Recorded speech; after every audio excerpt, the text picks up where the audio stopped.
The MTDCNC Podcast, sponsored by Langley Alloys, unique metals for demanding applications, providing first-class performance and an international service. Welcome to another MTDCNC Podcast. Thank you so much for listening. My name is Rowan Easter-Robinson. I'm a proud member of the MTDCNC team and an engineer from the age of 16 for my sins, unfortunately. But I'm here joined by Tony, and you can hear a little bit of, what's that, Tony, in the background? That will be a little bit of grinding. A little bit of grinding, yeah. So, on our conveyors.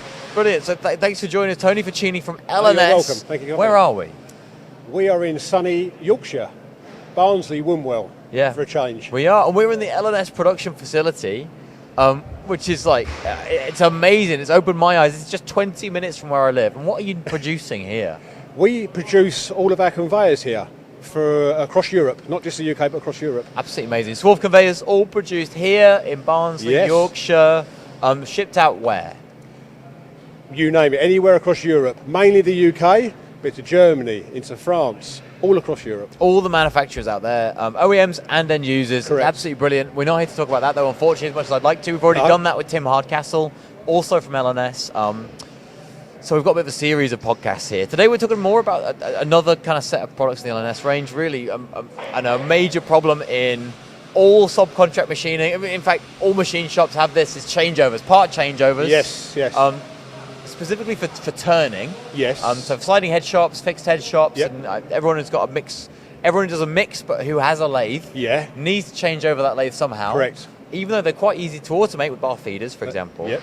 you still need to change over, which takes You a do. long time. Yes. Before we go into that, Tony, how did you get into engineering?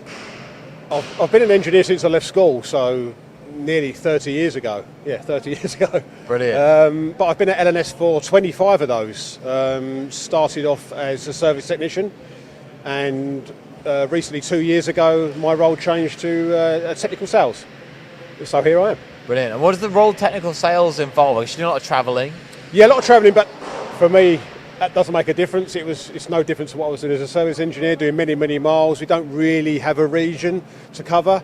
Myself and Tim, we will cover the whole of the UK. We go wherever we needed to go. Yes, it includes a lot of up and down the country. A lot of up and down, but like I say, I'm more than happy to do that, and I'm used to it. I enjoy meeting various different people, different customers, sort of trying to help them with a solution. And for those who don't know you, I guess then you spend obviously from down south. I'm from down south, yes, from Hertfordshire, yes. But you still have to work with customers all over the country. I do, yes. We're going to talk about a bit of a case study again today, which is from your neck of the woods. It's from kind of the south coast. Yes, on the south coast. Really interesting case study about improving changeovers and improving not only changeovers but cycle times. Yes. With the right application, the right bar feeder application for the right machine and the right job. Yep. We'll talk about that in a little bit. Before we do that, what do customers need from a good bar feeder? And there's a few different kinds of it generally. It depends on your lathe type, obviously. So obviously we all know we've got our sliding headstocks and we've got our fixed headstocks. So generally on a fixed headstock, you'll normally have a short magazine bar feed. So your length of bar is restricted to your spindle length, okay, because the bar doesn't run inside of the bar feed. We have different variations of the short magazine bar feed regarding size. So the one you see behind us now, the Quick Load Servo 65, that goes up to 65 mil, funnily enough. And then we have the Quick Load Servo 105 that will take up to 105 millimetres bar. But we can also fit these onto sliding heads. But we can only fit them onto sliding heads if we can use, if the machine's got the capability of using non-guide bush mode. Okay, so there's no guide bush on the machine. And that's where the bar feeder will go straight into the sliding head part of the machine. Yeah, because the remnant doesn't need to be exited from the rear, like you would on a long magazine, it can be exited out the front through the collet. That means we can use a short magazine bar feed. You can just push it through. We just push it through. And obviously being a short magazine bar feed, that helps us on space as well. Yeah, exactly. I guess not many people would want to do that. Really, sliding head machines, pretty quick cycles, lots of components. You need a lot of material set up, ready to go, so you can run the machine for a long time. Yeah, that's right. So then we go to a long magazine bar feed. Okay, which I suppose I don't like to say standard, but it's what we'd normally fit on a sliding headstock machine. So that means we can load anything up to 4 metres bar, and depending on the type of bar feed will be depending on the size of bar we can go up to. Yeah, absolutely. When it comes to long bar feeders on sliding head machinery. You're talking really high productivity mix, aren't you? Correct, exactly. Pairing, exactly, because like I say, you can load up to 4 meters, and you have a rack, a single rack, which you can also load more bars on, which allows you overnight running unmanned production. Yeah, absolutely. And then when you move over to a fixed head lathe, there's a bit of a camp split. Short bar feed is that the standard way of doing things? And again, we can go the other way with a fixed headstock lathe. We can fit a long magazine bar feed on. The difference being is, again, the remnant is not necessarily brought back inside the bar feed. We can do that, but as a standard, what we would fit a cone on the end of the pusher, and the billet is still ejected through the front of the machine. Yeah, okay. So you get the remnant just coming through the chip bin, basically? Correct, yeah, or into a parts catcher. Yeah, fair enough. Now, when we talk about changeovers, how many changeovers are you seeing customers demand, thinking more about changeovers? Before, they might make 200,000 parts on a sliding head lathe. The changeover might take an hour or 2 hours, doesn't really matter. Yeah. If you're doing shorter runs, changeovers become a much bigger part of your productive cycle. Yeah. So what are you seeing changing in customers' demands now as regards to changeovers? Well, not even. You mentioned the short run, or so your 100, 200 batch. It can be even a bit of a pain when you've got long run-offs. So even if you load a week, I hear customers sort of complain, it still takes me a long time to change over my bar feed. Even just for that once a week, it can take anything between half a day, a day, possibly, depending on what bar feed you're using, because you have to change over the channel sets. But we're looking to change that. Yeah, absolutely. We'll talk about that in a little bit, about some new products you've got, which is it's totally unique, world first. Yep. Really excited to talk about it, which is hopefully going to help with those changeovers. Before we talk about that, let's go into a bit more of a case study you had on the South Coast.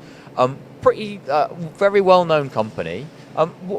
What happened? What did you come in and what did you see and what did you try and fix? Yeah, so it's a little bit lucky, really. So not lucky, but we visited a customer who's an existing customer of ours. He just purchased some short magazine bar loaders. You've got like 6 of these, right? Tim was saying? That's correct, yeah, 6 of these, that's right. So obviously, when you're in the customer, you're looking around, you see what you're asking the customer, what else can we do for you?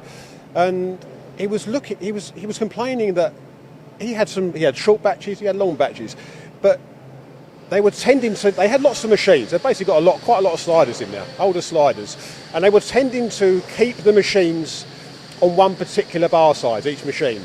So they wouldn't, because it took so long to change over on a bar feed, they were picking and choosing what jobs they put on each machine, which is very, very awkward. It's very difficult to try and think, we can't fit this job on this machine, so let's put it on this one. Completely limits your production flexibility. It completely limits it. So I thought, okay, we've got a product for you that's come out. Maybe we can fit this. That's quite lucky. Very lucky, yes. Okay, so what product is it? And it's a bit of a world first, and we'll talk about the impacts later. Yes. What is it? What did you decide? What did you figure out was probably the right option? So again, the customer was complaining, okay, it takes me, I think it was up anywhere between 4 and 6 hours to change a changeover. So he was going through anywhere between 6mm bar up to 32mm bar. Yes, okay, some people will tell you that you can run smaller bar size in a bigger channel. Not necessarily always the case. Vibration, reducing your speeds on the revolutions of the spindle, increases your cycle time. So it's not always beneficial. So our solution that we had was, okay, what if there was something you don't have to change the channels? One channel fits all. Touch of 2 buttons, it's done in seconds. Made the customer sit up and take note. Yeah, absolutely. And that's because they were changing from quite varied bar size. What were they changing from like a really, really small to a really, really big? Yeah, I mean, the capacity, I think they were looking at something like 6mm going up to the capacity of the machine, which was 32. So, like I say, within the 32, they would have the largest channel on the particular bar feed, and they were running 6mm. You have problems with loading the bar from the magazine rack into the channel. If it gets into the channel, you have a problem with the loading flag coming forward and the bar going down the side of a misload. And then you have a problem once it gets onto the pusher, driving the pusher forward and actually driving a small bar through a big channel into the cullet. Just a totally out of spec. Yeah. Said it could do it, can't really do it. It's doable, but we have a solution to make that better. Yeah, brilliant. Okay, so people are dying to know, how do you do it where you can have one bar feeder set up with one set of channels. Yep. That can do 6mm all the way up to 32mm and then all the way back down again, meaning you can do maximum production flexibility. Yeah, I'm not going to lie. Our recent bar feeds beforehand, very similar setup to other competitors. But our changeover time has always been very, very quick. So there was never a massive issue, but we had to change over the channels. With our new Express 346 Evo, the big advantage point is no channels. No channels. They are self-adjusting channels that not only adjust around the bar, but they adjust around the pusher as well. So what does that mean? So what they adjust themselves, meaning rather than changing over the mechanical elements, you just pop in a 32mm bar, tell us 32mm bar. Once that's finished, you pop in a 6mm bar, tell us 6mm bar. Correct. For a long time now, we've recognised that we need to come away from the mechanical changes. This is on all bar feeds, on all of our bar feeds. We need to come away from mechanical changeovers. They're time consuming. It takes a little bit more for people to sort of remember. If you're not doing a changeover for a long time, people sort of tend to forget. So we want to go away from mechanics and be more set up on the control. If you change a couple of buttons, it's all done for you. Very, very simple, very easy. Yeah, but how do you do that? What kind of design elements are there in the machinery that allows you to do that? So it's pneumatically driven with mechanics. So what you have two channels at the front, okay, and you have your front rest, which is on a slim nose. Now these are all connected together. So with just a touch of a button to teach in, once you've loaded your bar, the channels will close around the bar and they will close around the pusher, and then they will automatically open a millimetre around the bar and around the pusher. So no matter what size bar you have or what size pusher you have in, it automatically closes around there. Brilliant. Okay, so that means it's much easier to change over a component. But you mentioned something about cycle times before, about your speed and being able to turn. People had to turn down the RPMs on the lathe because you had a 6mm bar and a 32mm channel. Was kind of out of spec. What happens now you have a channel that closes around the bar? Because we have one that closes around the bar and the pusher on other bar feeds, and again ours included as well, before this one came out, you can only support the pusher like for like size. So whatever the bar diameter will always be smaller. So you have a bar rattling around. Okay, we have the same principle. You have the oil causing hydrostatic around, pumps into the machine that keeps it central, but you have a big gap between the bar and the channel. This obviously in turn causes vibration, which, like I say, means you have to reduce the revs on the spindle, which increases the cycle time. With this new bar feed, inside the bar feed, we are 95% covered around the pusher and the bar. So that brings your vibration down to a minimum. Yeah, so you're basically hand holding the bar all the way through that cycle. Exactly. No matter what RPM it's running at, it's supported and it's managed. Brilliant. Reducing vibration and reducing your cycle times in turn. Yeah. Interesting. So that's really interesting in a new product that's available now from LNS. Yeah. But if people are looking at bar feeders on the market, are these certain things they should be looking at to try and maintain their cycle times, keep their speeds up, and keep them changeovers down? What should they be looking for in any bar feeder in terms of like the design choices? Absolutely. I mean, number one is ease of use of control. Okay. In my years as a service engineer, did many training sessions on the bar feed. So met various different types of people. Everyone's different. Not everybody can pick up complicated controls. I'm the same. I can't pick up complicated controls either. But we try and make it very, very simple. So that's something to look out for. Ease of use of controls for starters. Also, like we said before, the mechanical setup. Not everybody wants to do it. They want it as easy as possible. They're more concentrated on the machine side of things, which I completely understand. This end is more complicated than the bar feed. So their concentration level is pointed at the machine, not at the bar. They don't want to be pointed at the bar feed. They want as less complication this end as possible. And hopefully that's something we've managed to achieve. Yeah, so you want to be maximising your skills in the productive part. No offence, the bar feed is productive in some ways, but that lathe or that sliding head machine, do you want to be maximising that part of it? And you want to almost be forgetting about your parts catcher, your bar feeder, all the other accessories around it. Those want to just work and kind of fall back into the background. Exactly. Yeah, that's right. Exactly. So the machines are getting quicker and quicker. They're easier and easier to use. We need to keep up with that selling machine. We need to be right behind that. We can't be holding up production. We're just a bar feed. We're just feeding the bar in. So this is the important part. This is really quick to change over. We need to make this the same at this end. It's fascinating to see the changing demands from customers as well now. With that the more high mix, I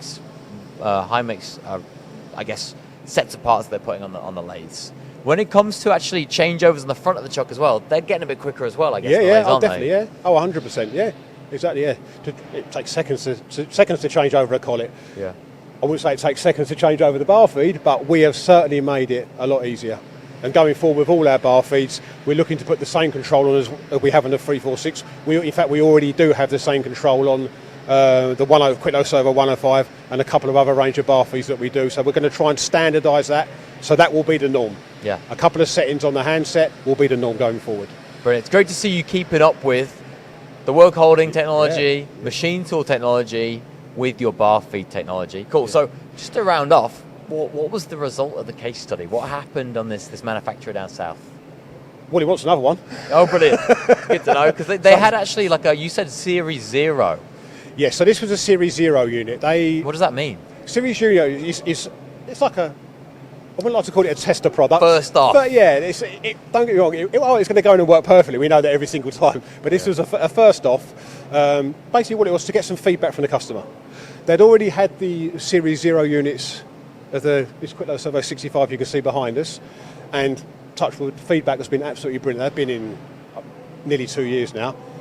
The feedback from those has been brilliant. So first offs are pretty reliable. First offs are pretty reliable. Proven. So obviously we proved the point with that. So they were more than happy to take on the 346. So the idea of that is to get the feedback from the customer. So if there are any, we're open to suggestions. It wasn't a done deal. This is what the bar feed is going to look like. If the customer has any suggestions to fire back, I think this needs improving, I think this needs improving, we're happy to change that. That's why we offered it to them, to get their experience and get that feedback for their experience. And so far the feedback's been positive. The feedback's been very, very positive. I'd say they are, as far as I'm aware, they're in the market for another one, and they already said that they will specify our bar feed, which is great. It's fantastic. It's brilliant. It's good to see them moving on not only new machinery but also retrofitting older machinery with brand new bar feeders. Yes, yeah. How much of when you go to see customers, how much opportunity do you see there for them, rather than maybe investing in brand new machinery to start with? Yeah, we are seeing that a lot more recently. Actually, it's what tends to used to happen is sort of the machine will sort of wear down at the same time as the bar feeder, and they get rid of the whole package. Machines seem to be lasting a lot longer now, and they're outliving the bar feeds. So I'm seeing that a lot more, but it gives us an opportunity. The bar feed is normally where the issue is in relation to cycle time, not the machine. The machine's got its capabilities of spindle speeds and it can make that. It's the bar feed that limits that. So the opportunity to go into customers and take out older existing bar feeds and place with our newer ones, it's a big advantage. Yeah. We're seeing a lot more of it. Brilliant. So we've covered quite a lot of ground today. Thank you, Tony. We've talked about the way you're trying to keep up technology, R&D with work holding technology, machine tool technology, making sure changeovers for customers keep coming down, changeover times and cycle times are either maintained or improved, hopefully. We've talked about some really interesting products, the 346 Evo, which is brilliant. I'm really interesting to hear more about that later. A really good case study as well, talking about the benefits of retrofitting new bar feeders onto used machines, as well as putting new bar feeders on new machines. Thank you so much for coming on to the MTDCNC podcast. No, thank you for inviting us. I appreciate it. Really appreciate it. And this has been another MTDCNC podcast here from the LNS UK production facility, where people have been hard at work behind us, I'm afraid to say. Well, we've been sat here talking, making swarf conveyors as we speak in this amazing facility. So thank you so much for your time, Tony. Thank you very much. Appreciate it. Thank you for listening to this episode of the MTDCNC Podcast, sponsored by Langley Alloys, specialists in a wide range of exotic materials for any application for all your engineering needs.